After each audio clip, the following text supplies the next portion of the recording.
Assalamualaikum warahmatullahi wabarakatuh. Perkenalkan, nama saya Laila Fitria dengan NIM 2718002. Di sini saya akan membahas tentang pengertian sistem endokrin.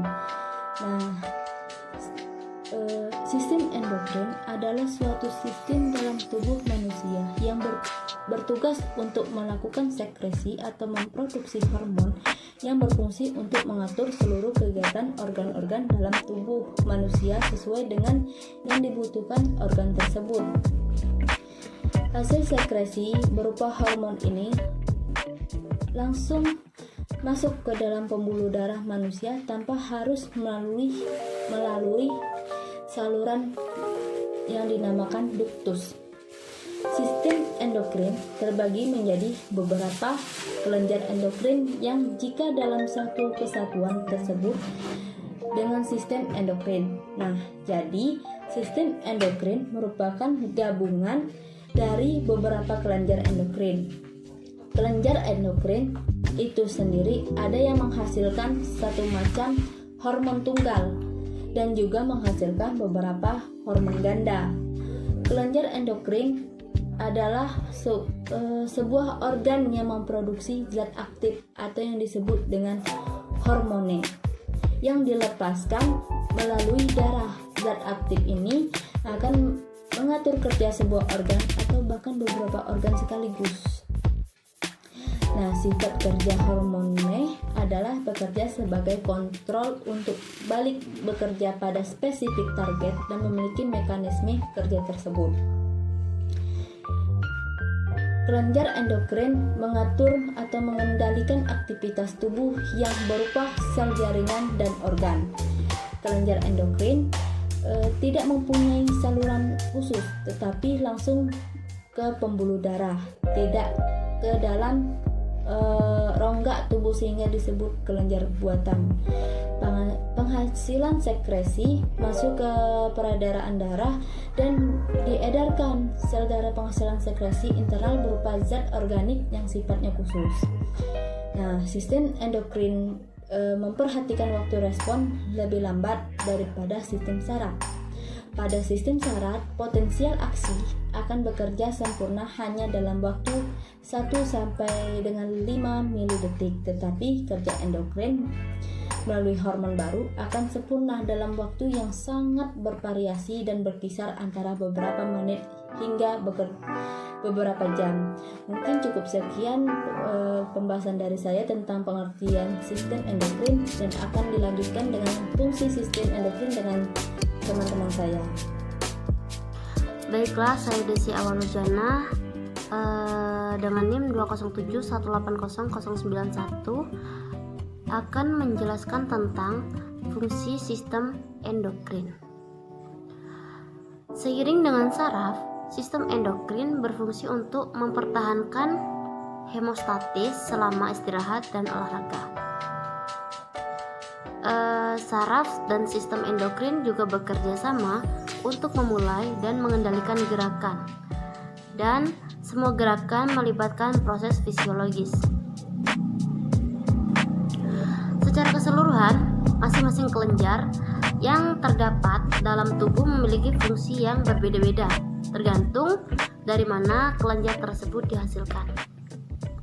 Akan tetapi, secara umum, fungsi kelenjar endokrin yaitu yang pertama, penghasil hormon, yang kedua, mengontrol aktivitas, yang ketiga, merangsang aktivitas, yang keempat, pertumbuhan jaringan, yang kelima, mengatur metabolisme, dan yang keenam, metabolisme zat. Sedangkan fungsi dari hormon adalah yang pertama, mengendalikan proses-proses dalam tubuh manusia seperti proses metabolisme. Terus yang kedua, menjaga keseimbangan fungsi tubuh atau homeostatis. Yang ketiga, pada umumnya sistem hormonal atau sistem endokrin terutama berhubungan dengan pengaturan sebagai fungsi metabolisme tubuh, mengatur kecepatan reaksi kimia di dalam sel atau transport zat-zat melalui membran sel, atau aspek-aspek metabolisme sel lainnya seperti pertumbuhan dan sekresi. Baik, selanjutnya ada kelenjar yang terdapat pada sistem endokrin. Terdapat di organ-organ utama pada sistem endokrin, yaitu yang pertama ada hipotalamus. Hipotalamus merupakan pusat tertinggi sistem endokrin yang menjalankan fungsinya melalui hormonal dan saraf. Yang kedua ada kelenjar hipofase. Kelenjar hipofase ini terdiri dari 3 lobus. Yang pertama ada lobus anterior. Lobus anterior ini terdiri dari jaringan epitel kelenjar sehingga disebut juga dengan adenohipofisis. Lalu yang kedua ada lobus posterior. Lobus posterior ini terdiri dari jaringan syaraf sehingga disebut juga neurohipofisis. Yang ketiga ada lobus intermediate. Lobus ini terletak di antara lobus anterior dan lobus posterior. Lobus ini menghasilkan endorfin yang mengendalikan reseptor rasa nyeri. Assalamualaikum warahmatullahi wabarakatuh. Saya Ulfa Lutfia. Di sini saya akan melanjutkan materi tentang kelenjar yang terdapat pada sistem endokrin yang telah dibaca dulu oleh Saudari Desi. Nah, yang ketiga itu ada kelenjar pineal. Kelenjar pineal terbentuk dari jaringan saraf dan terletak di langit-langit ventrikel ketiga otak. Nah, kelenjar ini terdiri dari pinealosit dan sel neuroglia penopang.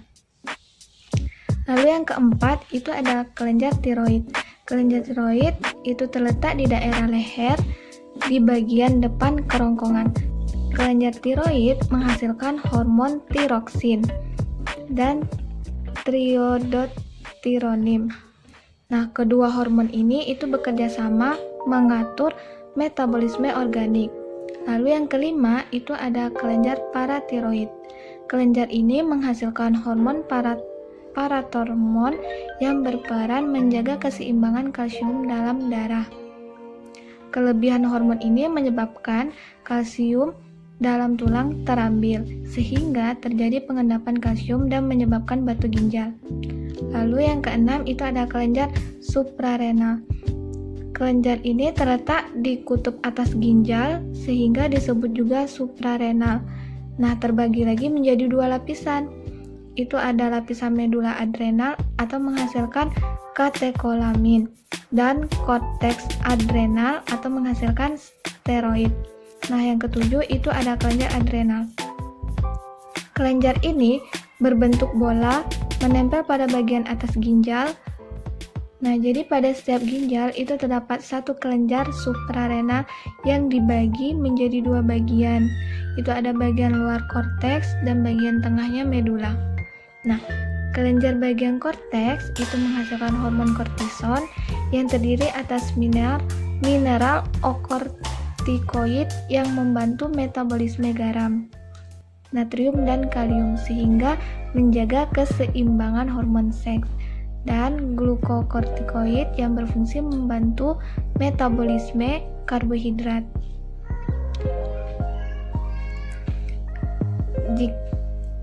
Kelenjar bagian medula itu menghasilkan hormon adrenalin dan hormon noradrenalin.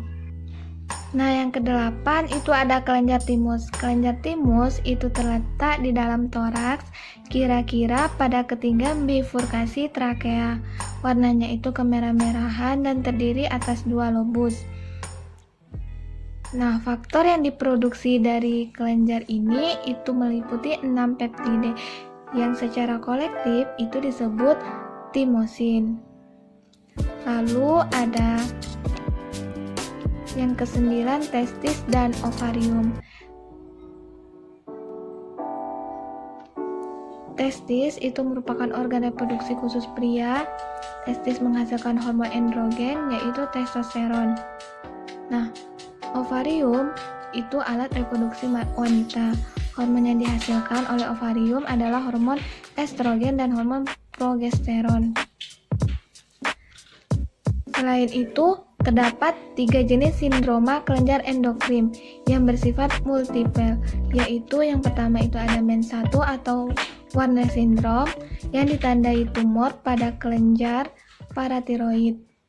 Lalu yang kedua itu ada MEN2A atau Simple syndrome yang terjadi pada karsinoma medularis tiroid. Lalu yang ketiga itu ada MEN2B atau MEN3 terjadi pada habitus marfanoid dan neuroma mukosal multiple. Assalamualaikum warahmatullahi wabarakatuh. Baiklah, di sini saya Dewi Saputri dengan NIM 207180069. Di sini saya akan melanjutkan penjelasan oleh ketiga rekan saya, yaitu 2 materi terakhir.